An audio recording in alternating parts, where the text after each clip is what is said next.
ଦେଖିପାରୁଥିବେ କେମିତି ହେଡ଼ଲାଇଟ୍ର ପ୍ରୋବ୍ଲେମ୍ ରହିଛି। ସବୁବେଳେ लो ही जलिक रोचे कौन प्रकार ये होनी आम तार नुआ रेगुलेटर पकई सारूँ तो वायरिंग भी मल्टीमीटर चेक कर सारूँ तो प्रॉब्लम बहुत क्रिटिकल अच्छी तो आम यार सर्ट आउट कर देखा नुआ रेगुलेटर पड़ा तार कंटिन्यूटी ठीक ठाक देखो यार भी प्रोब्लेम अच्छी ब्रेक सुइच केतबेले जलुची जोरे केतबेले स्लो हो जाऊँगी देखा जोरे जलुची कौन मुहूर्त में स्लो हो जाऊँगी एक्सीटर आरपीएम कले स्लो हो जाए।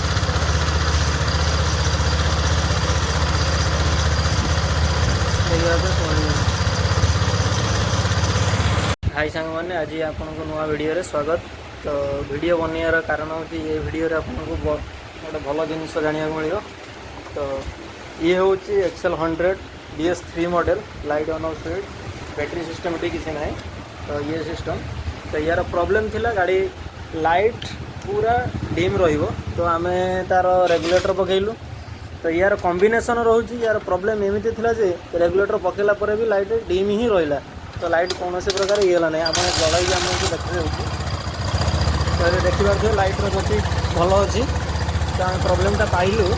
प्रोब्लेमटा आपको मजादार रहिबो तो भल लाइट है तो डिम होबार कारण हूँ आपन को देखो डिम होबार कारण हूँ ये आपंकर हूँ ब्रेक स्विच तो ब्रेक स्विच जो पॉजिटिव आपंकर आर्थ रे टच हो जाऊँगी तो लाइट डिम हो जाऊँगी तो सी भी टच होता देखते दूसरी ये आपंकर जो देखिए ये हूँ आपंकर ब्रेक स्विच ये जगार लगी ये स्पार्किंग होगी लाइट को डिम कराऊँ तो यार कॉम्बिनेशन रोचे ये हूँ व्हाइट येलो तार देखिए तो व्हाइट येलो तार यू आप रेगुलेटर पाखर आउटपुट बाहर तो यार कॉम्बिनेशन रही आम जो बॉडी में स्पार्क करूँ तो ये भल स्पार्क हो देखिए से आम ये कनेक्शन कर देखिए हेडलाइट स्लो कमी हो स्लो मोशन हेडलाइट हो तो आम से स्पार्किंग ये कम रोचे तो यार कॉम्बिनेशन तार गोटाए तार आपंकर कॉम्बिनेशन रोचे ना तो कॉम्बिनेशन रही हेडलाइट पूरा लो लाइट पूरा हेवी लो लाइट रोचे जस्ट स्पार्किंग होगी तो आलुमिनियम ये करेन्ट स्पार्क होगी ये हूँ तो फल कि आमको मैंने चेकअप करने भारी प्रोब्लेम है तो यार आउटपुट जो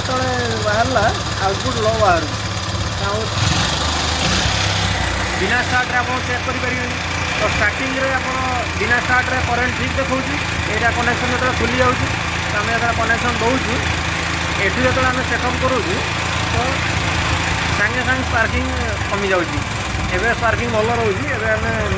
कनेक्शन खोजिक आम जो सब चेकअप कर वायरिंग देखिए वायरिंग कौ प्रकार घंटाटे लगिला टोटाल वायरिंग आम चेकअप कर जो शेष में ब्रेक स्विच आम हैंडल पाक गला ब्रेक स्विच चेकअप कला राइट साइड आम ब्रेक स्विच तार जोड़ा यहाँ रोचे यहाँ आम खोल देलु यहाँ आपको देखिए तो हेडलाइट्र कपलर रोचे आम ब्रेक स्विच डाउट कर आम खोली देलु मात्र आम जो प्रॉब्लम सॉर्ट आउट नहीं तो आम लास्ट फाइनाली जो लेफ्ट साइड स्विच खोलु लेफ्ट साइड स्विच खोला ब्रेक स्विच पाखे आम जो ये तार जो ये कलु तो आम देखला जना पड़ा जे यार कॉम्बिनेशन ये रोचे तो ये सेटी खोलीदे कौन हम यार ये कॉम्बिनेशन ये पलाऊँ ना ये आप देखिए दुईटा तार रोचे स्विच पाखे गोटे राइट साइड ब्रेक स्विच पाखे जाऊँगी लेफ्ट साइड सी ऑटोमेटिक एठी दे देछि तो ये तार भितर दे देछि तार भितर दे देछि तो आमको जानापी बहुत टाइम लगे बहुत टाइम पर प्रॉब्लम सॉर्ट आउट है तो वीडियोटी जिते भी आप ये करेंगे तो फाइनाली गोटे थर चेक करेंगे यार सबू तार रे कॉम्बिनेशन रोचे गोटाए गोटाए तार देखिए तो ये ग्राउंड रे 5 प्रकार यार ग्राउंड रही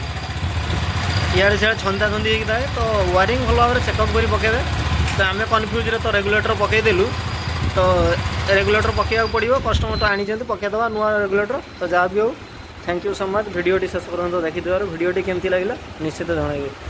जिते भी आपको लाइट स्लो रहिबो तो आप ब्रेक स्विच भल भाव में आप चेकअप करेंगे जदि मैग्नेट पाखे